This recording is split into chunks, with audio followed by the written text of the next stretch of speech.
malam ini saya akan mengisi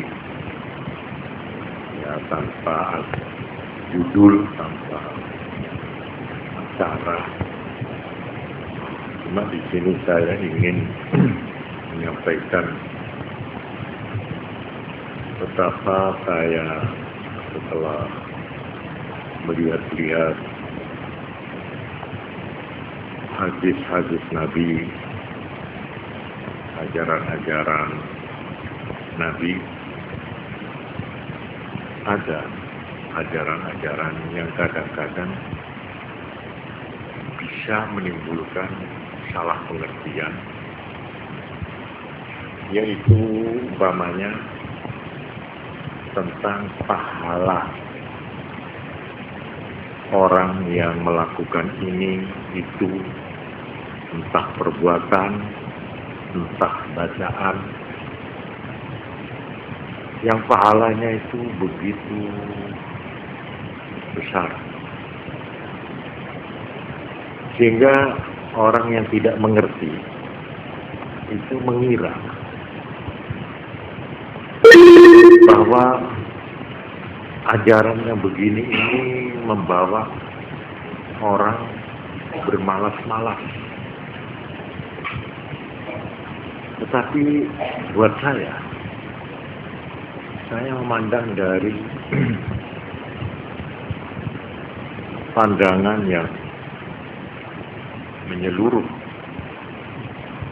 bahwa Islam itu memang merupakan kesatuan ajaran. Keping atau bagian-bagian itu tidak boleh terpisahkan dari totalitasnya, dari keseluruhannya. Ibarat gajah, saya cerita anak-anak, cerita SD. Gajah itu kalau kita lihat secara keseluruhan, kita baru mengerti bentuknya yang sebenarnya, yang terdiri dari macam-macam bagian yang kadang-kadang seperti bertentangan. Seperti di dalam cerita anak-anak dikatakan orang buta, pengalaman orang buta meraba-raba seekor gajah, kena kelalinya. Kelalinya itu apa? Belalai. Nah itu dia ngotot bahwa yang namanya gajah itu lemes seperti karet. Dikandani tak belum, tetap nengkel bahwa gajah itu adalah karet itu. Karena kebetulan pegang kelali. Tapi ada orang buta lain yang kebetulan pegang gadingnya, siumnya. Gadingnya. Dia ngotot dari sopong. Mengaku butek, no. Lalu watos, hasil ngotot.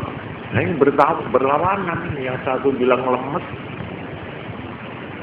Islam itu murah, Islam itu gampangan. Dari sopong, ini haram, ini tidak oleh, ini.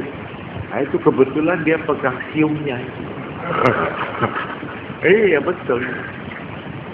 Ada yang bilang Islam itu, Islam gampang. Pokoknya sambil lalu saja lah. Ya ini sama dengan orang kebetulan dia menganggap menangkap itu ekornya itu kecil, dikira gajah itu cuma kecil. Apa Islamnya kok wajar? Ya orang-orang itu hasil pandangannya itu meremehkan. Tapi sebaliknya orang yang begitu getol agama Islam, dia ambil seperti orang meraba perutnya gajah. Wis gak sanggup kaya kono. Wis berdiri bang, beduk. Sebab dia kebetulan pegang perutnya. Jadi artinya kalau kita melihat Islam itu dengan mata yang melek, baru kita tahu. Islam juga begitu. Nah, seperti mamane, sapa wing mocong ini iku ganjarane semene, sapa sing enak. Nah, katanya orang yang lah ngono, enggak usah sembarang, wis mocong ngono ae. Ini salah. Pandangan yang salah itu. Kita harus melihat secara keseluruhan. Coba kita umpamanya orang atau manusia ini tidak sama. Malah saya menemukan kitab yang menerangkan. Orang di dalam beragama itu sedikitnya di sini digambarkan ada 6 fungsi, 6 jabatan, 6 pekerjaan. Yang satu al-abid, orang yang memang melulu beribadah. Wal mutajarridu lil ibadah. Alladzi la syughla lahu ghairuha aslan. Taraka al-ibadah la jalasa babbalan. Orang yang melulu hanya beribadat, dia tidak punya kerja selainnya. Andai kata dia tidak beribadat, betul-betul dia nganggur. Kerja tidak, cukup pensiunnya atau kebunnya, ya. Alhasil dia itu umpama tidak beribadah, nganggur. Ada yang begitu. Ada lagi yang kedua, orang alim. Orang yang diperlukan oleh masyarakat ilmunya, entah di dalam memberikan fatwa atau memberikan pelajaran atau memberikan atau menulis karangan dan sebagainya. Nah, ini orang ini umpama menghabiskan waktunya untuk fungsinya mengembangkan ilmunya itu, sudah bayar 5 waktu dan rawatibnya, itu lebih baik daripada mengerjakan yang lain. Ini. Tapi yang pertama tadi, kalau enggak ibadah nganggur, pulang ya bosan, yang baik biasa, orang tidur. Tapi tekun ibadah. Loh, orang ini apa dagang? Agama. Fashtighaluhu bitta'allum. Bagi pelajar, kesibukannya dia belajar afdalu, lebih baik min ishtighalihi bil azkar wan nawafil. Lebih baik dia belajar daripada wiritan zikir dan mengerjakan yang sunat-sunat. Ini buat pelajar. Jadi waktu buat pelajar itu lebih baik digunakan untuk pelajarannya. Ya sudah tentu 5 waktu itu minim, itu tidak boleh ditawar kalau itu, ya. Itu minim sudah semua, ribut gak ribut, jabat besar apa kecil apa menengah, itu sama kan, minimal. Lalu yang keempat, al-muhtarif alladhi yahtaju lil kasab li'iyalih. Orang yang bekerja untuk keluarganya, jadi rezeki. Ini yang banyak. Laisa lahu an yudayyi'al 'iyal, dia tidak boleh menyia-nyiakan keluarganya. Wa yastaghriqal awqat fil ibadah, lalu menghabiskan waktunya untuk ibadah. Enggak boleh. Dia harus kerja. Walaki yanbaghi alla yansa zikrallahi fi sina'atihi biqalbihi. Cuma ya sekalipun begitu diharapkan sedikitnya dengan hatinya ia selalu ingat kepada Allah dimanapun dia bekerja itu. Jadi sambil bekerja jangan sama sekali melupakan Allah. Nah, terhadap orang ini di sini dikatakan Dia membaca tasbih, berzikir, dan dia kalau secara zikrul wafil baca Fatihah adalah minim. Dimanapun kita berada, ya, di kereta api, kerja di pasar atau di baca Fatihah itu paling minim itu.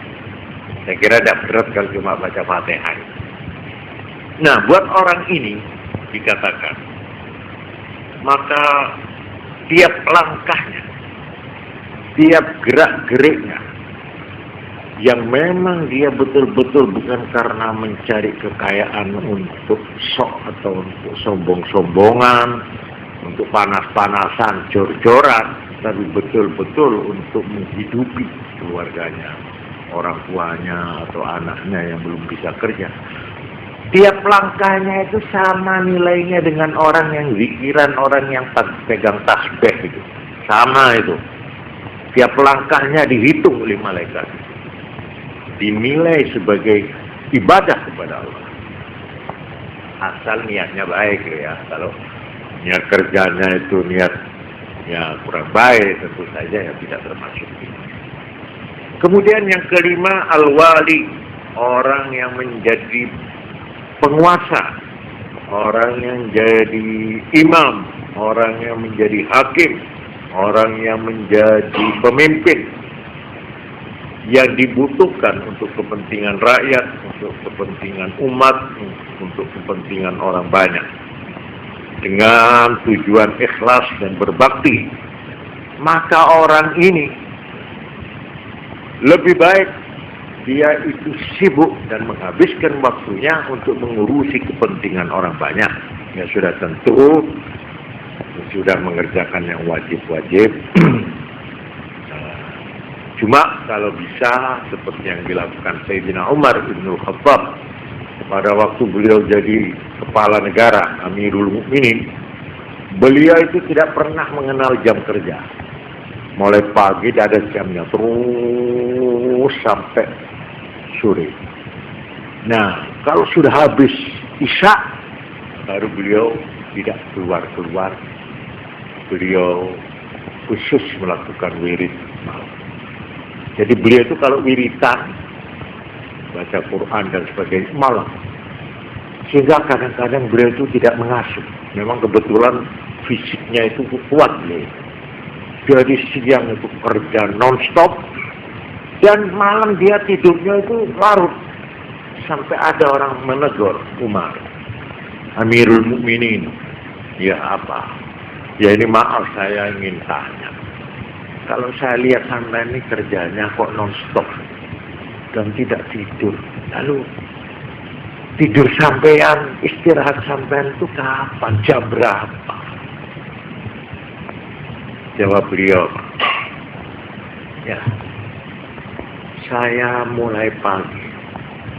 Kalau siang saya mengurusi kepentingan orang lain. Ya kalau malam, kalau saya tidur kan saya ini namanya rugi. Saya melayani orang lain tapi saya tidak melayani diri saya sendiri. Lalu sebagian saya apa? Saya cuma memberikan pimpinan dan kepentingan orang lain, sedang saya sendiri tidak saya pimpin, tidak saya beri bagian. Karena itu saya pada waktu siang kerja untuk rakyat, tapi malam kerja untuk saya menghadap Tuhan. Ini al-wali. Nah, ada lagi yang keenam yang disebut al-muwahhid. Nah, ini orang yang sudah kerjanya itu katakanlah stop kontaknya Tuhan di bumi. Dia tidak pernah melepaskan hubungannya dengan Tuhan sedetik pun. Ini wahid. Ini orang terus menghadirkan Allah di dalam hati. Ini orang yang hatinya terus berdetak dengan nama Allah. Sekalipun mulutnya sudah tidak mengucapkan, tidak bergerak. Nah ini orang yang sudah tingkat ibadahnya itu sudah tinggi sekali. Ini orang ini kadang-kadang dia bergaul dengan kita secara fisik, tapi hatinya tetap bersama Allah. Orang ini satu detik lupa pada Allah itu sudah dosa besar. Ini ada orang yang begini ini, ya. Jadi artinya, ya ini tidak saya perpanjang. Insya Allah ada kesempatan lain. Cuma artinya kalau kita lihat orang-orang ini pekerjaannya itu ada yang sibuk ini, sibuk ini, sibuk ini. Tidak bisa kita pukul rata, harus ini kon yang kepingin mlebu swarga, ya. Moco iki 10.000 ya. Iki 100.000, iki 50.000. Mana tidak ini ya, aku terus nyambut gawe ya, apa kok diantem ini terus iki. Aku sih masih aku iki. Yang hari-hari ini habisnya itu di atas kereta api, tidak pernah tidur. Kok mobilitas 50.000 itu apa ya tumor. Nah, juga seperti dokter. Apa lalu dia dokter pasien sampai numpuk aja. Ya Allah, ini bukan pada tempatnya itu. Tidak boleh itu menurut agama, tidak boleh. Tidak boleh. Dokter lebih baik melayani pasien. Itu sama dengan wirid. Itu diberi pahala asal niatnya untuk beri kemanusiaan dan karena Allah. Itu ibadah itu. Sama dengan kiai yang tekun, wiritan, tasbih. Sama. Ojo meri. Podo mawon itu. Nah inilah ya, asal tujuannya memang baik. Ya toh? Nah, sekarang dilihat dari sudut inilah. Maka kita melihat kadang-kadang Nabi bersabda. Nah ini contohnya ya. Saya memang kebetulan saya buka-buka himpunan kitab hadis yang namanya Al-Jami'us Shaghir. Ini dengan penjelasannya sekali yang namanya As-Sirajul Munir Syarhul Jami'us Shaghir. Ini hadis toh. Kalau diatur abjad hadis yang mulai hadis yang mulai B. Nah ini saya kebetulan hadis yang dimulai huruf F.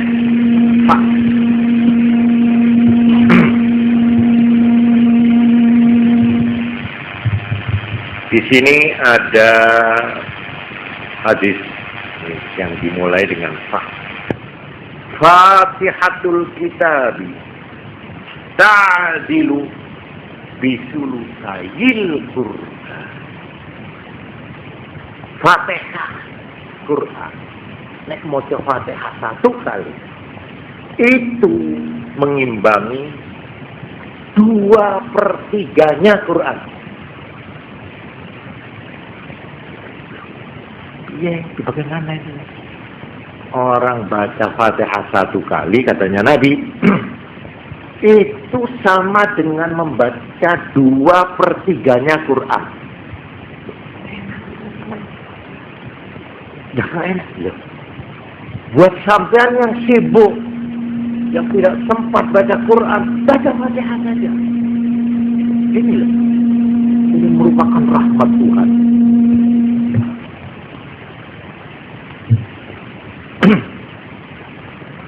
Ini hadis dari Abd bin Humaid an bin Abbas, dari sahabat Abdullah bin Abbas yang mengatakan pahalanya orang membaca Fatihah itu sama dengan pahalanya membaca Quran 2/3. Ini kalau kita lihat sepintas surah, masuk akal itu ya apa sih? Ya memang. Kalau mau dimasukkan akal, kita harus lihat Fatihah itu apa. Seluruh isi Quran yang 30 juz itu diringkas dalam Fatihah. Yang terdiri hanya dari 7 ayat. Jadi 7 ayat ini merupakan preambel. Fatihah itu mukaddimah, pendahuluan, pembukaan dari Quran yang tebal itu. seluruh isi kandungan Quran itu secara padat sudah dimasukkan di dalam Fatihah yang terdiri dari 7 ayat. Memang ada salah satu studi yang perlu diperhatikan, ya, bahwa Quran itu termasuk mukjizat, artinya sesuatu yang istimewa, ya, yang membuat orang tidak mampu mengimbanginya. Quran itu disebut mukjizat. Mukjizat itu artinya mengalahkan, melemahkan pikiran.